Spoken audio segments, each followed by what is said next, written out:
जय हिंद। मैं विकास मिश्रा आप सबको स्वागत करता हूं। इससे पहले के लेक्चर में हमने देखा था कि वर्ल्ड जियोग्राफी का जो सिलेबस है वो क्या है और उसके अंतर्गत हमें कौन कौन से टॉपिक पढ़ने हैं, वो सारी चीज़ें हमने डिस्कस कर ली थी। और उसके बाद मैंने वर्ल्ड जियोग्राफी में वर्ल्ड का मैप बना करके दर्शाया था कि विश्व में कुल कितने महाद्वीप हैं और कुल कितने महासागर हैं। उसके बाद मैंने ये भी बताया था कि विश्व में जो 7 महाद्वीप है उनका क्रम क्या क्या है, विश्व में जो 5 महासागर हैं उनका क्रम क्या क्या है। तो वो सारी चीज़ें मैंने कल डिस्कस कर दी थी। और आज के लेक्चर में हम ये देखेंगे कि उत्तरी अमेरिका से शुरुआत करेंगे और 7 महाद्वीपों को कवर करेंगे। उसके बाद 5 महासागरों को कवर करेंगे। और ये वाला जो सिलेबस होगा ये सबसे बड़ा सिलेबस होगा और सभी एग्जाम के लिए ये वाला जो महाद्वीप एवं महासागर की विशेषताएं हैं, क्या कहा जाता है इसको, महाद्वीप एवं महासागर की विशेषताएं कहा जाता है, ये वाला टॉपिक सबसे इंपॉर्टेंट होगा। तो मैंने बताया था कि विश्व में कुल 7 महाद्वीप और 5 महासागर हैं। ये हमने इंट्रोडक्शन की क्लास में पढ़ा था। मैंने बताया था कि विश्व में कुल 7 महाद्वीप हैं। कौन कौन से? सबसे पहले मैंने बताया था सबसे बड़ा महाद्वीप है एशिया महाद्वीप, सबसे बड़ा महाद्वीप है एशिया। उसके बाद दूसरा है अफ्रीका, फिर तीसरा हो जाएगा उत्तरी अमेरिका, तीसरा हो जाएगा उत्तरी अमेरिका, फिर चौथा मैंने बताया था दक्षिण अमेरिका, फिर पांचवा मैंने बताया था अंटार्कटिका।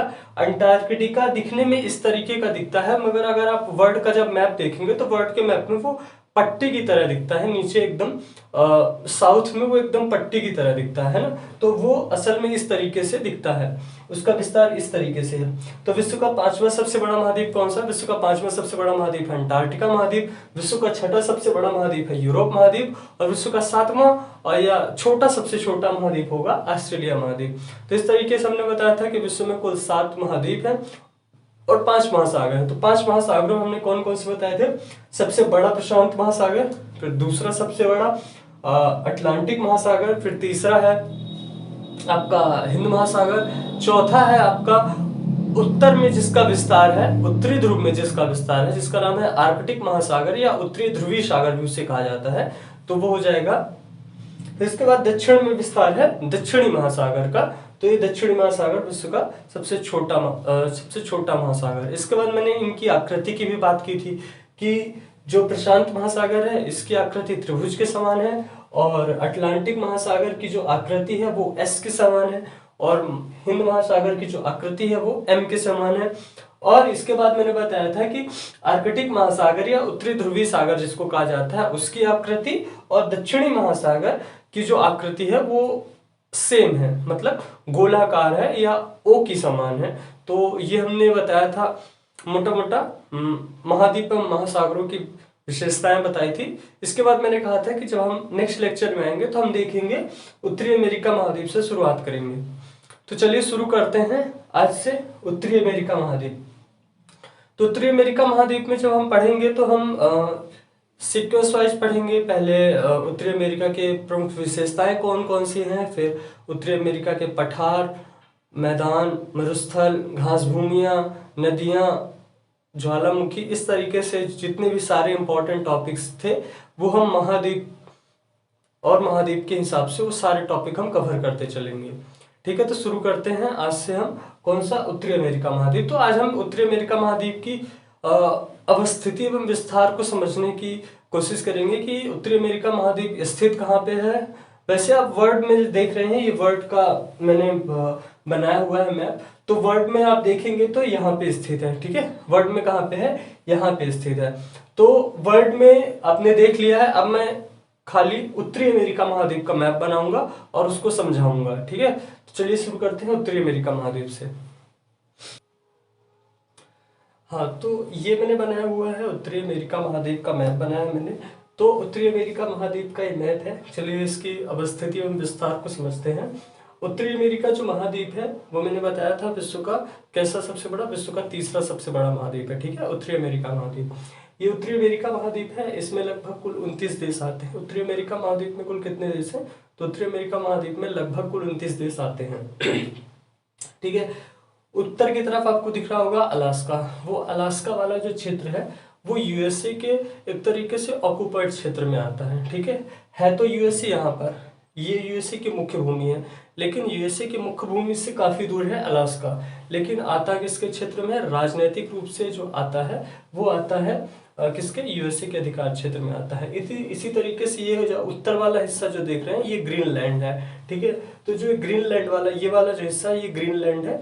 तो जो ग्रीनलैंड है वो किसके अधिकार क्षेत्र में आता है, तो ग्रीनलैंड जो है आता है वो डेनमार्क के अधिकार क्षेत्र में आता है। बहुत सारे लोगों को गलती होती है कि जो ग्रीनलैंड है उसकी राजधानी डेनमार्क है, नहीं, ग्रीनलैंड है वो राजनीतिक रूप से किसके अधिकार क्षेत्र में आता है, तो राजनीतिक रूप से वह डेनमार्क के अधिकार क्षेत्र में आता है, लेकिन उसकी राजधानी, ग्रीनलैंड की राजधानी नूक है। और पूछा जाए कि उत्तरी अमेरिका महाद्वीप का सबसे बड़ा महाद्वीप कौन सा है, तो उत्तरी अमेरिका महाद्वीप का जो सबसे बड़ा द्वीप है वो ग्रीनलैंड ही है, ठीक है।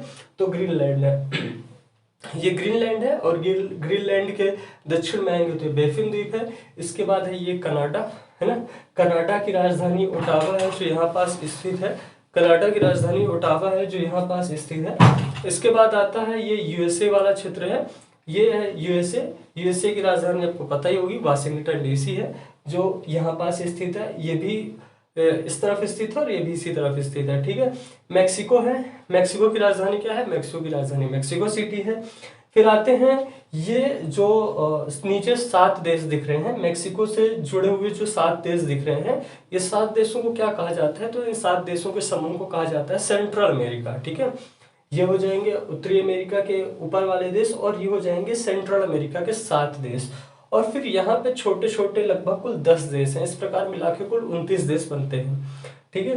तो ये 7 देश है जिसमें है ग्वाटेमाला है, ग्वाटेमाला के बाद है एल सल्वाडोर, एल सल्वाडोर के बाद है निकारागुआ, निकारागुआ के बाद है कोस्टारिका, कोस्टारिका के बाद में है पनामा, पनामा के बाद है बेल्जियम, बेल्जिज, और फिर है होंडुरास। और ये वाला जो देश देख रहे हैं ये है क्यूबा, और क्यूबा के बाद ये है हैती, और ये है आपका ये फ्लोरिडा वाला प्रांत दिख रहा है जो ऐसे जो निकल कर गया है, ये कौन सा प्रांत है, तो जो ऐसे निकल कर गया है फ्लोरिडा वाला प्रांत है। और ये वाला जो क्षेत्र देख रहे होंगे ये वाला कौन सा क्षेत्र है, ये बहामास का क्षेत्र है, कौन सा क्षेत्र है, बहामास, ठीक है। तो इस तरीके से ये मैक्सिको का क्षेत्र है, तो इस तरफ कौन सी खाड़ी है, मैक्सिको खाड़ी है। ये अलास्का का क्षेत्र है, तो अलास्का के नीचे कौन सी खाड़ी पड़ेगी, तो ये अलास्का का क्षेत्र है, अलास्का के नीचे खाड़ी पड़ेगी कौन सी, अलास्का की खाड़ी पड़ेगी। इसके बाद ये हडसन की खाड़ी है, ये हडसन की खाड़ी है, और ये हडसन वाला क्षेत्र है यहाँ पे, ठीक है।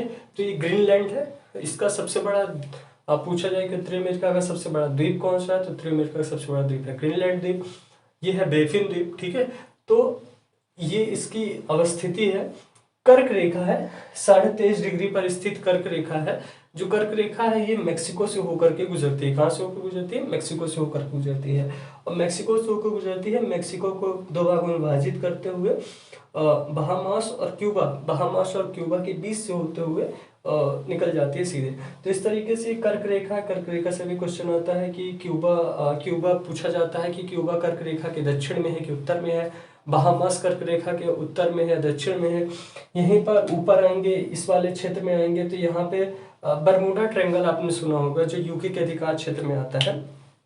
तो बरमूडा का क्षेत्र है जो यूके के अधिकार क्षेत्र में आता है। तो जब जियोग्राफी और वर्ल्ड जियोग्राफी पढ़ेंगे तो बहुत सारे क्षेत्र ऐसे हैं जो किसी देश से बहुत ज़्यादा दूर स्थित है, लेकिन उनका अधिकार क्षेत्र, राजनीतिक रूप से अधिकार क्षेत्र किसी और जगह पे आता है। जैसे यूएसए यहाँ पर है, लेकिन उसका अधिकार क्षेत्र उत्तर में स्थित अलास्का में है, ठीक है। इसी तरीके से ये यहाँ पर बरमूडा है, बरमूडा ट्रायंगल, जहाँ पे बड़े बड़े जहाज जाकर डूब जाते हैं, उसके बारे में भी पढ़ेंगे जब हम आएंगे टॉपिक में। तो ये जो बरमूडा है, बरमूडा किसके अधिकार क्षेत्र में आता है, यूनाइटेड किंगडम के अधिकार क्षेत्र में आता है, ठीक है। ये बहामास का क्षेत्र है, ये किसका है, ये क्यूबा है, ये हैती है। इस तरीके से यहाँ पे कुल लगभग 10 देश हैं। तो ये हो गया उत्तरी अमेरिका महाद्वीप। इसके बारे में कुछ जलसंधियों के बारे में भी समझ लेते हैं कि कौन सी जलसंधि कहाँ पर स्थित है।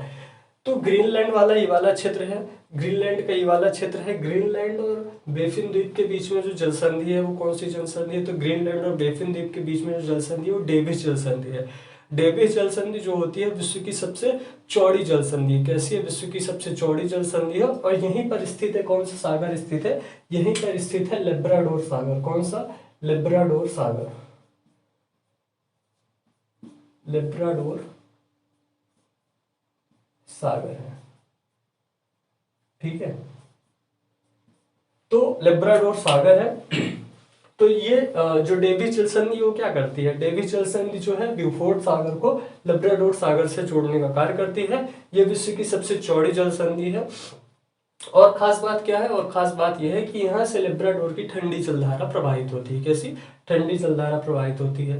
क्वेश्चन आ सकता है कि उत्तरी अमेरिका की कौन सी जल संधि से ठंडी जलधारा प्रवाहित होती है, तो आपको बताना होगा कौन सी जल संधि है, डेविस जल संधि। डेविस जल संधि से लैब्राडोर की ठंडी जलधारा प्रवाहित होती है। इसके बाद आता है बेफिन द्वीप, और ये वाला है कनाडा का क्षेत्र। ये पूरा क्षेत्र आप देख रहे होंगे, ये जो पूरा क्षेत्र है ये कनाडा का क्षेत्र है। तो बेफिन द्वीप और कनाडा के बीच में कौन सी जल संधि है, तो बेफिन द्वीप और कनाडा के बीच में जो जल संधि है उसका नाम है हडसन जल संधि। ठीक है, तो बेफिन द्वीप और कनाडा के बीच में हडसन जल संधि, ये किसको अलग करती है, तो ये अलग करती है, ये भी जोड़ती है हडसन की खाड़ी को लैब्राडोर सागर से जोड़ने का कार्य करती है। किससे, हडसन की खाड़ी को लैब्राडोर सागर से जोड़ने का कार्य करती है। कौन सी जल संधि, हडसन जल संधि। ठीक है, इसी तरीके से यहाँ पे जल संधि है, यहाँ पे जल संधि है, एक जल संधि है, क्या नाम है, ये यूएसए का एक प्रांत है, नाम है फ्लोरिडा। फ्लोरिडा आपने सुना होगा मूवीज वगैरह में, तो ये फ्लोरिडा प्रांत है। तो ये फ्लोरिडा, यहाँ पे फ्लोरिडा जल संधि है, वही क्या है, फ्लोरिडा जल संधि है। फ्लोरिडा जल संधि क्यूबा को फ्लोरिडा से अलग करती है। ये वाला फ्लोरिडा वाला हिस्सा है, ये है क्यूबा का हिस्सा, क्यूबा देश है, फ्लोरिडा प्रांत है। ठीक है, क्यूबा एक देश है और फ्लोरिडा एक प्रांत है। ठीक है, तो फ्लोरिडा और क्यूबा के बीच में एक जल संधि है जिसका नाम है फ्लोरिडा जल संधि। किन दो जलधाराओं को जोड़ने का कार्य करती है, तो मैक्सिको की खाड़ी और उत्तरी अटलांटिक महासागर को आपस में जोड़ने का कार्य करती है। कौन सी जल संधि, फ्लोरिडा जल संधि। उसी तरीके से यहाँ पर एक जल संधि है जो किसको किसको जोड़ती है, तो यहाँ वाला हिस्सा आता है युकाटन जल संधि का। कौन सा हिस्सा आता है, युकाटन जल संधि का। ठीक है, तो जो युकाटन जल संधि है वो किन दो चीजों को जोड़ती है, तो जो युकाटन जल संधि है वो मैक्सिको की खाड़ी और कैरेबियन सागर को जोड़ती है। किसको जोड़ती है, मैक्सिको की खाड़ी और कैरेबियन सागर को जोड़ती है। कौन सी जल संधि, युकाटन जल संधि। ठीक है, इसी तरीके से मैंने यहाँ पर बनाई है एक जल संधि है, यहाँ पर स्थित है। कौन सी जल संधि है, सबसे फेमस जल संधि और जहाँ से सबसे ज्यादा क्वेश्चन आते हैं, नाम है बेरिंग जल संधि। बेरिंग जल संधि, बेरिंग जल संधि एक जल संधि के साथ साथ एक मानक समय रेखा का भी काम करती है। और मानक समय रेखा नहीं, मानक तिथि रेखा का कार्य करती है। कैसे, इससे जो विश्व की जो तिथि है वो तय की जाती है। तिथि अर्थात दिन तय किया जाता है कि दिन शुरू कहाँ से हुआ और खत्म कहाँ पे हुआ। तो जब पृथ्वी, बेरिंग जल संधि जो है उसको 4 जगह पे मोड़ा गया है। जब बेरिंग जल संधि के क्षेत्र से एक रेखा गुजरती है जिसको हम क्या बोलते हैं, जिसको हम बोलते हैं एक आती है 0 डिग्री रेखा आती है, जिसको उत्तरी ध्रुवीय क्षेत्र से लेकर दक्षिणी ध्रुवीय क्षेत्र को बीच से काटने वाली रेखा आती है, जो जिसको हम 0 डिग्री क्या बोलते हैं, 0 डिग्री अक्षांश रेखा बोलते हैं। ठीक है, वो कहाँ से गुजरती है, तो वो गुजरती है आपके अफ्रीका और कौन से, यूरोप के क्षेत्र से गुजरती है। अफ्रीका और यूरोप के क्षेत्र से गुजरती है। ठीक है, लेकिन इसी तरीके से बेरिंग जल संधि है। बेरिंग जल संधि है तो मैंने बताया कि जो बेरिंग जल संधि है वो 4 बार जोड़ी गई है और विश्व की मानक समय रेखा के रूप में उसे जाना जाता है, कि वहां से मानक तिथि रेखा के रूप में जाना जाता है। वहां से जब पृथ्वी उस रेखा तक घूम जाती है या उस देशांतर रेखा तक पहुंच जाती है, तो उसके बाद से जो घूमती है तो इसे दूसरा दिन कहा जाता है। ठीक है, तो इस तरीके से ये बेरिंग जल संधि है जो अलास्का को, यूएसए के अलास्का प्रांत को, या कहेंगे कि उत्तरी अमेरिका के अलास्का को किससे अलग करती है, रूस से अलग करती है। एशिया के रूस से अलग करने का कार्य करती है। कौन सी जल संधि, नाम हो जाएगा बेरिंग जल संधि। जब जल संधियों में भी मैं ओवरऑल व्यू बता रहा हूँ कि कौन सी चीज कहाँ पे स्थित है, जिससे आपको बाद में समझने में आसानी हो। अभी मैं इसलिए इसका एक ओवरऑल इंट्रोडक्शन दे रहा हूँ, और बाद में हम देखेंगे अभी सारे टॉपिक को एक साथ देखेंगे कि कौन कौन सी जल संधियाँ हैं, कौन कौन से प्रमुख पर्वत हैं, कौन कौन से प्रमुख ज्वालामुखी हैं, कौन कौन से प्रमुख घास के मैदान हैं, कौन कौन से प्रमुख नदियाँ हैं, पर्वत हैं, झीलें हैं, वो सारी चीज़ें हम देखेंगे। ठीक है, तो ये हमने क्या बताया, बेरिंग जल संधि के बारे में बता दिया। यहीं पर स्थित है अलास्का के नीचे, अलास्का की खाड़ी। ठीक है, तो इस तरीके से ये ओवरऑल इंट्रोडक्शन हो गया है किसका, हमारा उत्तरी अमेरिका महाद्वीप का। अब बात कर लेते हैं उत्तरी अमेरिका के सबसे बड़े देश कौन कौन से हैं। तो बेसिकली आपको मैप में दिख रहे होंगे 3 सबसे बड़े देश, कनाडा है, कनाडा के बाद यूएसए है, यूएसए के बाद मेक्सिको है। कनाडा, कनाडा के बाद यूएसए, फिर मैक्सिको, फिर आ जाता है हाँ निकारागुआ। ठीक है, इस तरीके से 4 देश हो जाएंगे, कनाडा, यूएसए, मैक्सिको और निकारागुआ। ये 4 देश हैं जो उत्तरी अमेरिका के सबसे बड़े देश हैं। इसकी बारे खोज के बारे में बात करते हैं कि उत्तरी अमेरिका की खोज किसने की थी। तो उत्तरी अमेरिका की जो खोज थी वो 1492 ईस्वी में। कब? खोज के बारे में अगर देखेंगे तो जो इसकी खोज थी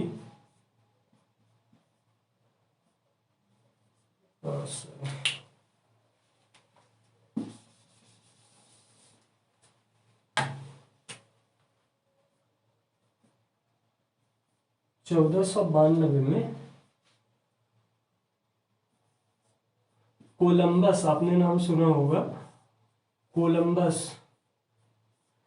तो इसकी जो खोज की थी वो किसने की थी? तो उत्तरी अमेरिका की जो खोज की थी वो 1492 में किसने की थी? 1492 में कोलंबस ने की थी। ठीक है, उत्तरी अमेरिका की खोज 1492 में कोलंबस ने की थी। इसके बाद इसका नाम कैसे पड़ा? तो नामकरण की बात करें तो जो नामकरण है वो किसके नाम पर पड़ा? तो इसका जो नामकरण है अमेरिको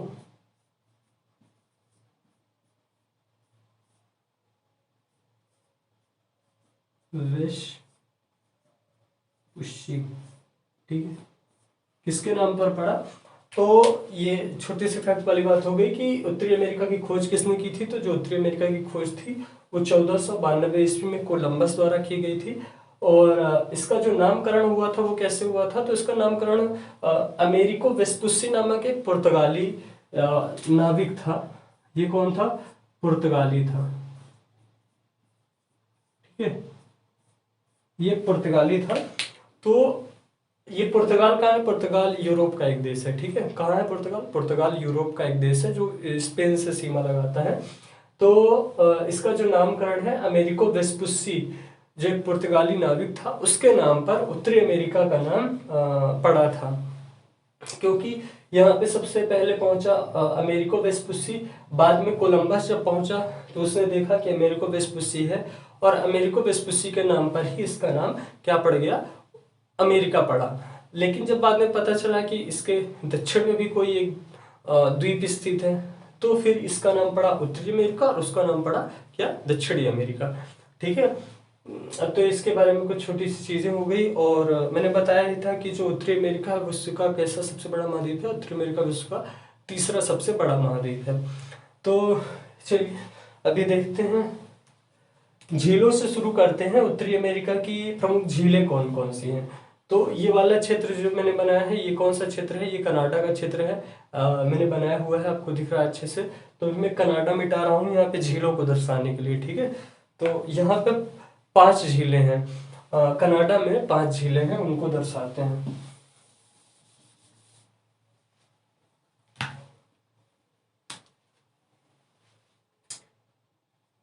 पहली झील हो जाएगी ग्रेट बियर, ग्रेट बियर झील। दूसरी हो जाएगी सिलेर। फिर तीसरी हो जाएगी अथाबास्का। फिर चौथी हो जाएगी रेनडियर। और 5वीं हो जाएगी विनिपेग। ठीक है, ये 5 झीलें हैं। कौन कौन सी? ये 5 झीलें मैंने बनाई हैं। 5 झीलें मैंने मैप में इसलिए बनाई हैं ताकि आपको इससे इनकी स्थिति अच्छे से समझ में आ सके। अब इनको बाहर बनाते हैं। ठीक है, इनको बड़ा करके बाहर बनाते हैं समझने के लिए।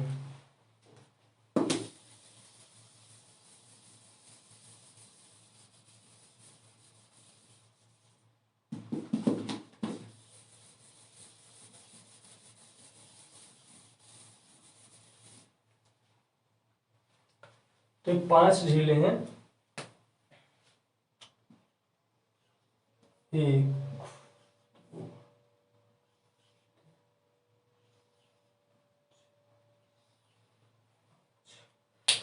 तो शुरू कर रहे हैं हम, पहले टॉपिक से शुरू कर रहे हैं। कौन सा टॉपिक रहेगा? पहला हमारा टॉपिक रहेगा उत्तरी अमेरिका की प्रमुख झीलें। ठीक है, तो उत्तरी अमेरिका की प्रमुख झीलों को देखते हैं। ये सबसे पहली झील है, फिर ये दूसरी, तीसरी, चौथी और पांचवी। इनका सीक्वेंस भी आ सकता है कि उत्तर से दक्षिण की ओर झीलों का क्रम बताइए, है ना। तो हमें इनका क्रम याद रखना जरूरी है, ठीक है, इनका क्रम हमें याद रखना जरूरी है। तो चलिए शुरू करते हैं। पहली झील कौन सी है? तो पहली झील है ग्रेट बियर झील। क्या नाम है? Great beer.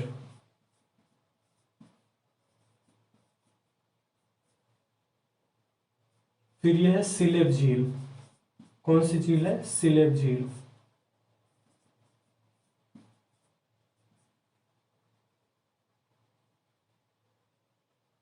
अथावास्का।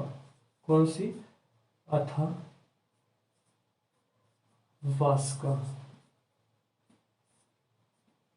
ठीक है, अथावास्का। फिर है ये रेंडियर। रेंडियर। फिर आ जाएगी विनीपेग। विनीपेग, ठीक है। ये 5 झीलें हैं। ये कहाँ पे स्थित है? ये 5 झीलें मैंने बनाई हुई हैं। पांचों झीलें कहाँ पे हैं? पांचों झीलें स्थित हैं कनाडा में स्थित है, ठीक है। ये कनाडा वाले क्षेत्र में मैंने बनाई है समझने के लिए कि इनकी अवस्थिति है कहाँ पास। तो ये 5 झीलें हैं, कहाँ पे स्थित है? कनाडा में स्थित है, ठीक है। सबसे पहले है ग्रेट बियर झील, उसके बाद है सिलेब झील, फिर उसके बाद है अथावास्का, फिर उसके बाद है रेंडियर, रेंडियर के बाद है विनीपेग। ये 5 झीलें हैं, ठीक है। तो इनकी खास बात क्या है? खास बात यह है कि जो विनिपेग, इसमें से जो सिलेब झील है, सिलेब झील से एक नदी निकलती है। सिलेब झील से एक नदी निकलती है जो कि कनाडा की सबसे लंबी नदी है। कौन सी नदी है? मैकेंजी नदी, ठीक है। इसको मैं मैप पे ड्रॉ कर रहा हूँ, ये यहाँ पास से, ठीक। एक नदी यहाँ से निकलती है, एक नदी यहाँ से निकलती है, एक नदी यहाँ से निकलती है। इस तरीके से 3 झीलों से, 3 अलग अलग झीलों से 3 अलग अलग नदियां निकलती हैं। कौन कौन सी? सबसे पहले है ये वाली झील है सिलेब झील। तो जो सिलेब झील है, सिलेब झील से कौन सी नदी निकलती है? तो सिलेब झील से कनाडा की सबसे लंबी नदी मैकेंजी नदी। कौन सी नदी? कनाडा की सबसे लंबी नदी मैकेंजी नदी, ठीक है, मैकेंजी नदी।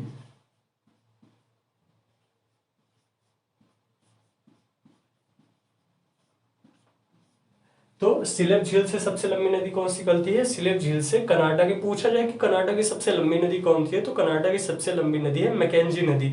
उद्गम कहाँ से होता है? तो उद्गम होता है कनाडा की कौन सी झील से? कनाडा की सिलेब झील से मैकेंजी नदी का उद्गम होता है। उत्तर की प्रवाहित होते हुए ब्यूफोर्ट सागर में जाके अपना जल गिराती है। ब्यूफोर्ट सागर, ब्यूफोर्ट सागर हिस्सा किसका है? तो ब्यूफोर्ट सागर उत्तरी आर्कटिक महासागर का हिस्सा है। किसका? उत्तरी आर्कटिक, सॉरी, आर्कटिक महासागर का हिस्सा है। कौन सा? ब्यूफोर्ट सागर, ठीक है। तो सिलेब झील, सिलेब झील से निकलती है मैकेंजी नदी। फिर रेंडियर और विनीपेग, रेंडियर और विनीपेग से 2 झीलें निकलती हैं। तो रेंडियर झील से एक नदी निकलती है, इसका नाम है, रेंडियर झील से जो एक नदी निकलती है इसका नाम है, एक झील से जो नदी निकलती है उसका नाम है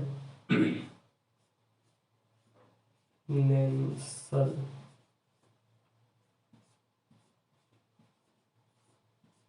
नदी, ठीक है। तो इस तरीके से ये 5 झीलें मैंने बताई। पांचों झीलें कहाँ पे स्थित है? पांचों झीलें कनाडा में स्थित है। सिलेब झील से कनाडा की सबसे लंबी नदी मैकेंजी नदी का उद्गम होता है। प्रवाहित होते हुए कहाँ जाती है? उत्तर की ओर प्रवाहित होते हुए जाके ब्यूफोर्ट सागर में जाके अपना जल गिराती है। कौन सी नदी? मैकेंजी नदी।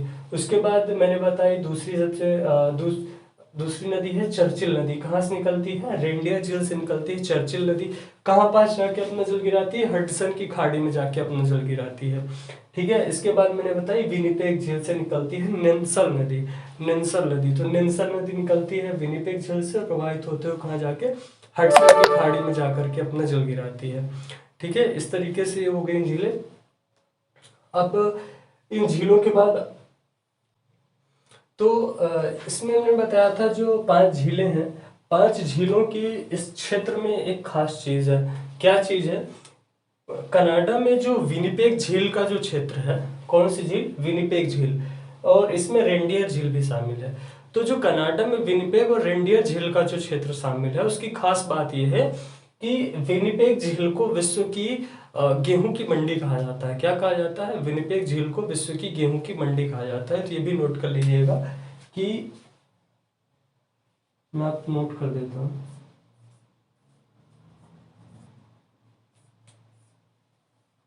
विनिपेग झील के क्षेत्र को विनिपेग झील के क्षेत्र को क्या कहा जाता है? गेहूं की मंडी।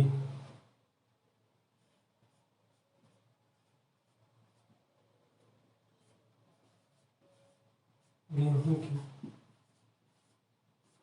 मंडी।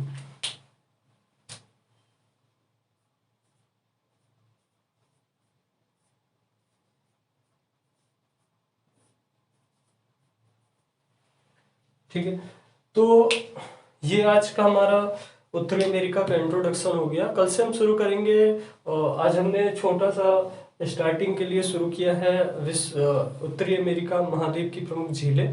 तो कल इनकी थ्योरी लिखेंगे और उत्तरी अमेरिका महाद्वीप में जो अन्य प्रमुख झीलें हैं उनको, और उसके बाद उत्तरी अमेरिका के प्रमुख पर्वत। इस तरीके से सीक्वेंस वाइज सारे टॉपिक हम कंप्लीट करेंगे। प्रमुख पर्वत, झीलें, नदियाँ, मरुस्थल, पठार और जितनी भी चीज़ें होंगी, अन्य महत्वपूर्ण तथ्य जो वन लाइनर क्वेश्चंस होते हैं, उन सारी चीज़ों को भी देखेंगे। तो आज का लेक्चर यहीं पे एंड करते हैं। मिलते हैं कल के लेक्चर में। जय हिंद।